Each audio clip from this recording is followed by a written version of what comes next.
back to WCS Korea Challenger League. We've got 4 more Korea spots to give away today. Some really strong players.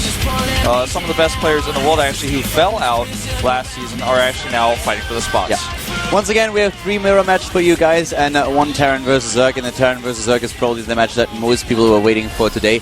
Innovation is going to play, and he has to go up against Hydra, who is known for his aggressive playstyle and his occasional early pulls and cheeses.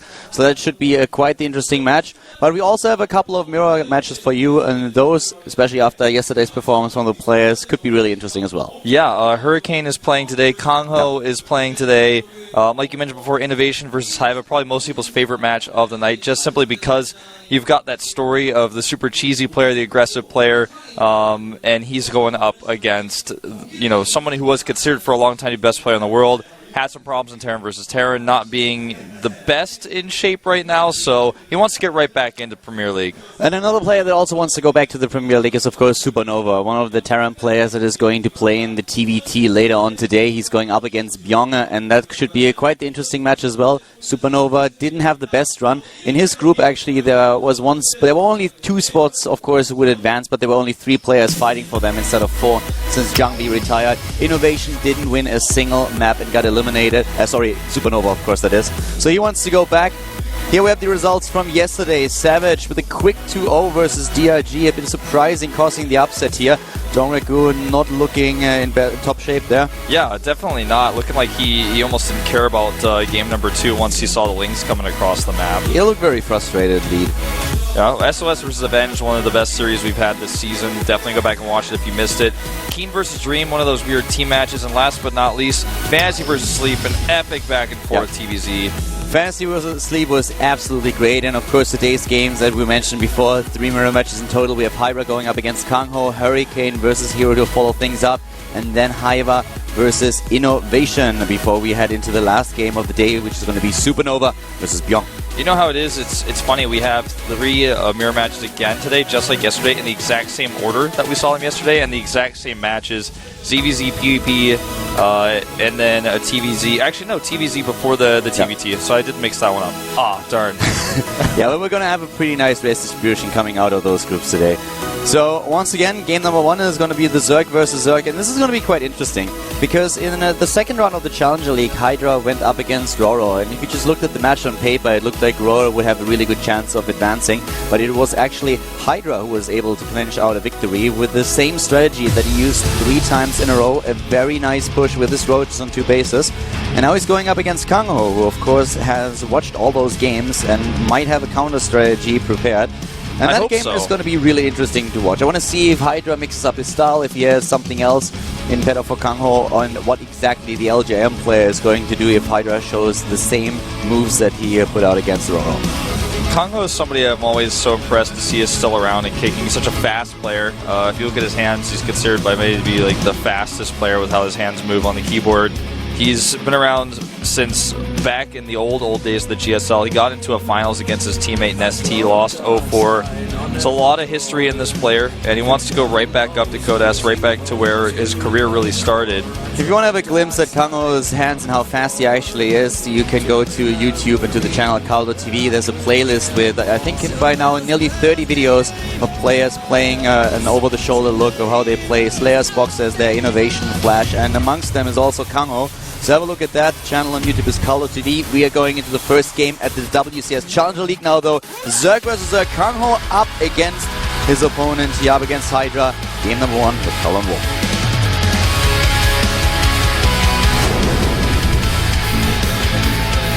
Starting to the top right, after defeating Roro in the second round of the Challenger League, we have CJM2's Hydra. And just doing the same thing time and time again in that matchup. See if he changes things up a bit today. He's up against a fellow Zerg player. To the bottom left of the map, we have in his first game in the Challenger League here in the 3rd round. LGIM KangHo. Used to be known as Lucira, decided to use his first name instead. A common idea, in fact, for Korean programmers. And the game here should be quite interesting. In case that you missed the second round of the Challenger League, what Hydra did to Roro was quite impressive. On paper, Hydra is not looking too impressive. Even with the victory over Roro, he only has a 48 win percentage in the Zerg Mirror matchup. And Roro himself already had quite a decent record going up against fellow Zergs. So on paper, Hydra looked pretty weak going up against Roro. But he relied on the same strategy in every single game. He made some small variations after he wasn't successful in game number 2, and he was able to clench out exact timings to kill Roro. Now he's going up against a Zerg player that had the chance to analyze those videos and have a closer look at what exactly Hydra is doing here. So it should be a quite interesting series. First of all, we're going to see if Hydra is going to rely on the same strategy again, and then we are going to find out if KangHo has the answer. Yeah. Right now, Hydra's playing it so much safer than KangHo, which gives KangHo a lead here. I guess you could say luckily for Hydra, KangHo didn't go gas before pool, or he would have been super ahead. There was just a late pool timing there from Hydra into a hatchery. So when you have the faster pool, you do get your queen out a little bit faster, which does give you that first inject a little bit faster.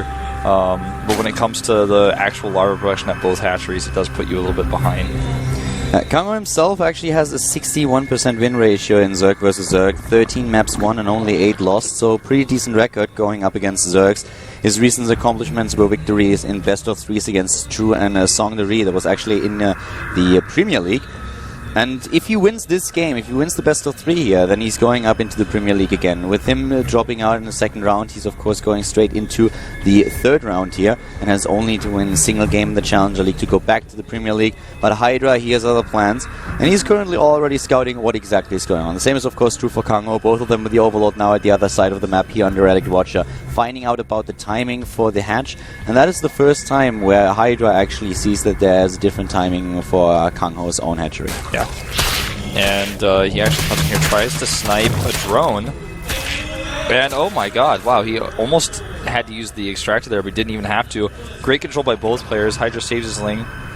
We'll come in here and see the late gas timing, so you can at least be happy about that. Yeah, the funny thing is that we've been talking about KangHo's APM a little bit, but it was actually Hydra who at times just jumped up to 4 and even 500 during that small encounter that we had there. But definitely a good unit control by KangHo, saving his drone and not even going for the extractor trick to save it in the situation. So very nice moves. But so far for Hydra, we have the double gas now going up. And what Hydra did against Roro were timings with roaches. He was going for roach timings, and it's very likely that we will see at least in one of those games exactly this again. And this is one of the maps where he was able to just execute that quite successfully against his opponent. And KangHo is already throwing down the Spinecrawler. Yeah. You know, he actually took his gas right away in front of Hydra's drone, then canceled. And now he has 2 gas going up a little bit later. And cancels the Spinecrawler too after getting in the main base, getting a good idea of what was going on. He is going to have the later speed, but does go up to 4 queens. And interestingly, he cancels the Spine. Wow, goes into even a fast third gas here at 6 minutes. So going to have the better gas income, and a Hydra takes a fast third base. So it looks like he's kind of changing his style up 100% here. Yeah, he changed it up a lot. What he did in the last game when he played against Roro is take the third base as soon as he moved out with those roaches. And that was the beauty about his push. He had a 2-base timing really mapped out quite successfully, and that usually hit with a 1-1. And as soon as he moved out with the roaches, he immediately started to take his third base and headed into +2/+2. So a very well mapped out timing that he used, but he always had a follow-up. It wasn't an all-in that he played there, but in this game he takes the third base much, much faster. So you can already see that he's starting to change things up, but he still wants to be the aggressor in the game. He's going for speed, and he's actually like adding 20 Zerglings right now, trying to poke a little bit and test KangHo's defense. Yeah, just gonna poke up here at the front, and KangHo, honestly, with that Spinecrawler cancel, and with no Baneling Nest here, could lose a few drones because he doesn't have any roaches. His roach run's only halfway done. And when it finishes, the lings are pretty much already going to be there. He's getting double upgrades, but he might lose his evolution chambers. They're pretty exposed here. Yeah, one of the reasons also why KangHo is able to get these upgrades so fast is that he skipped the speed for the Zerglings. He has the double queen at the front, and he has a full wall there. The Spinecrawler is going to help him if it's going to be there in time. And if Hydra actually doesn't do anything with this, at least he needs to take down the third base, full wall of all things. So that's really good. But still, that evolution chamber is not going to last very long, and the Spinecrawler is not done just yet. Nope. And with 2 transfuses here, he will be able to keep these queens alive. But the Lings go right for the third base force that cancels. Spinecrawler finishes here. He's only got so many transfuses left. The drone's actually coming up the line here. And with the roaches coming out, it looks like he should hold. But how many drones will he lose? Another transfuse goes down. The second one on the queens. Amazing moves here actually by KangHo. I really like it. He goes for the drone drill and starts attacking. And as soon as the first drones are starting to die, he immediately goes for the whole position instead. He distracted the Zerglings for quite some time. The Lings don't attack the drones anymore. Go straight for the queens. The roach is already there. So in total, KangHo only loses 3 harvesters to this. This was so well done. He did everything that he had to. Loses the third base in the process. Had to cancel it. But he still has the lead in the harvester count. He has the double upgrades already on the way. Nearly completed. Really nice move there by KangHo. And Hydra's aggression gives him the micro control, but he did not really get the kills that he wanted there. Yeah, definitely not. Forcing the cancel on the third base is something he knew he could accomplish basically no matter what. But he does not actually punish KangHo for skipping speed, skipping the Baneling Nest, skipping the Spinecrawler until the last second, and the upgrades. The upgrades are really starting to get ahead here. On the other hand, we have a very fast second evolution chamber for Hydra to follow things up with the +2 that he's already researching, and he has that third base. Doesn't have gases there yet, but he's getting a lot of extra income from that, a lot of extra larva as well. And the problem for him really being that KangHo also doesn't miss on the +2 attack upgrade. He could also head into the second armor upgrade, but with what he currently has, he definitely has a couple of options. And you know, with the amount of overseers in the game, yes, he could just use them positionally on the map, but he could also go for contaminates and really make sure that there is not a lot of lava available and therefore production for Hydra. I would really love to see that. I wonder if he's also going to try to contaminate the evolution chambers, you know, rather than the hatchery. He spots them now. I mean, he could do both. He has so many overseers. He loses one a little bit carelessly. I mean, he made 4 and he has them spread out. It's kind of strange. I mean, he probably just doesn't have enough energy just yet to go in and do the contaminate. Yeah, he does, but he definitely should use it later on. If you get this many overseers at that point in time, there's just no reason to not go for that. And at the same time, Hydra is also very eager to find out what KangHo is doing. His own overseer morphing at the bottom left. The queen is immediately being attacked by a queen. KangHo not missing out on that. And we have Hydra adding his own armor upgrade, whereas KangHo did not start +2 just yet. So if that continues, he's gonna lose his lead in the upgrades. Yeah. There's the army value here much higher for KangHo. If you look at these two put together there. Having just the additional roaches that he's producing right now as well. Hydra scouts the timing of the third base here, clicks on the patch, knows how many minerals have in mind. Also sees no gases there. He's got his own 5th gas up right now, no 6th. KangHo a little bit down on harvesters here. And is actually not, he's kind of missing the second attack upgrade. There is exactly what I was talking about, right on those evolution chambers. Goes for the evolution chambers and for the hatch, so he's trying to limit production and the upgrades for as long as he can and edging out a bit of a timing.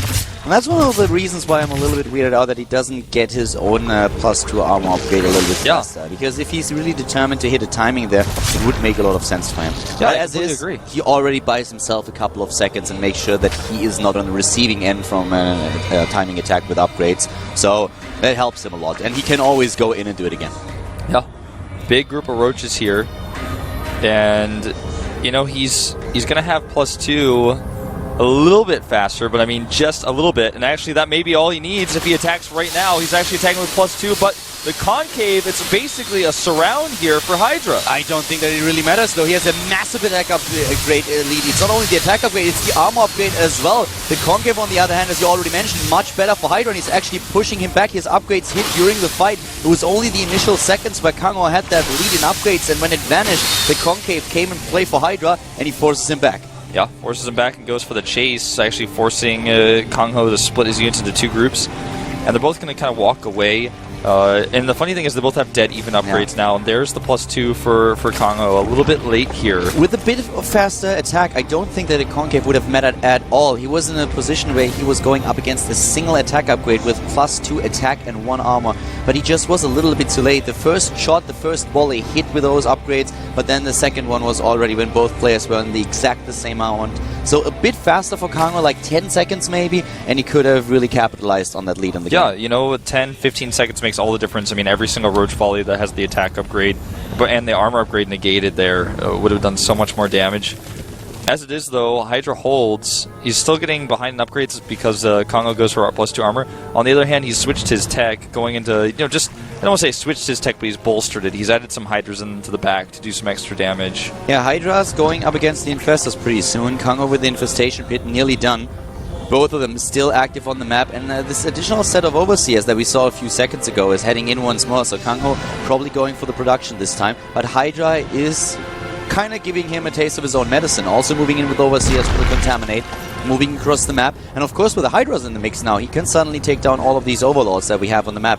Oh, KangHo is going to lose a lot of supply here, and he's going to lose a lot of vision. Yeah, you know, he actually does not get the fourth hatchery that he just walked by. Looks like he's going to go for a run by. Meanwhile, there's a big engagement here, and with all the hydras at the back doing the extra damage, this is not looking good for KangHo. So many of his units are going for a counterattack to the right. He doesn't have enough units. He has a set of units to the top right, and those will be able to do some damage, but the big question is, can he really stop this onslaught by Hydra, who's moving up that ramp now? The +2 attack upgrade is not going to finish in time to give him the edge here, and even the infestors might not be there when he needs them. He's losing just way too much, and the small force to the top right is not doing enough counter damage. Yeah, it's really not. I mean, it's going to do a ton, but it's taking too long. Hydra's doing the damage first. He's doing it faster here. And it just goes to show, even though he was really predictable in his previous ZVZ series, he knows how to change things up. He knows how to play a straight-up game.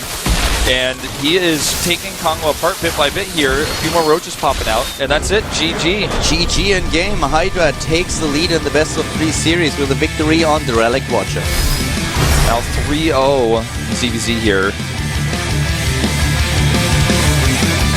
He did win. No, he didn't win the last one with 2-0. I'm sorry. He's not against Raw? Yeah. No, it was a 2-1. Yeah. Okay.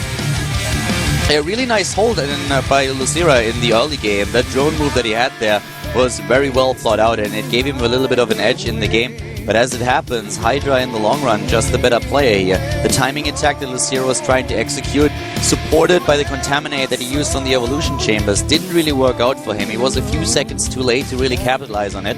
And then the aggression by Hydra was too much for him, especially with a part of his unit split up to go for a bit of a run by to the top right. He just couldn't withstand this much aggression. Yeah, he lost his control of the game when he attacked into that. Just not having the upgrade lead long enough in the fight. You know, if you really want to make the most of an upgrade lead, it has to last the whole fight, or at least half of it. You know, that was only, like you said, maybe 1 or 2 volleys max, I think, and then the upgrade's finished. So, we're going into game number 2 here. Hydra looking solid though. Yeah, looking really solid. And it underlines the point a little bit that we made earlier. On paper, if you look at win ratios, if you look at runs in the recent past, KangHo is so much better in this matchup, but Hydra, the one who takes the early lead, doesn't guarantee him a spot in the Premier League. He has to win another one, but it gives him a really good start in the series. Yeah, and in ZVZ, it's a mirror matchup. There's a lot of aggressive builds you can do. There's a lot of different strategies in the mid-game that you can pull off, and this might get into KangHo's head a little bit, losing game number 1. His plans might have really gone to hell here. We're going into game number 2 now. Whirlwind is the map. KangHo going up against Hydra. Hydra already in the lead with the 1-0. Needs another map win to go up to the Premier League. Who's going to take it? WCS Challenge League. Colin Wolf.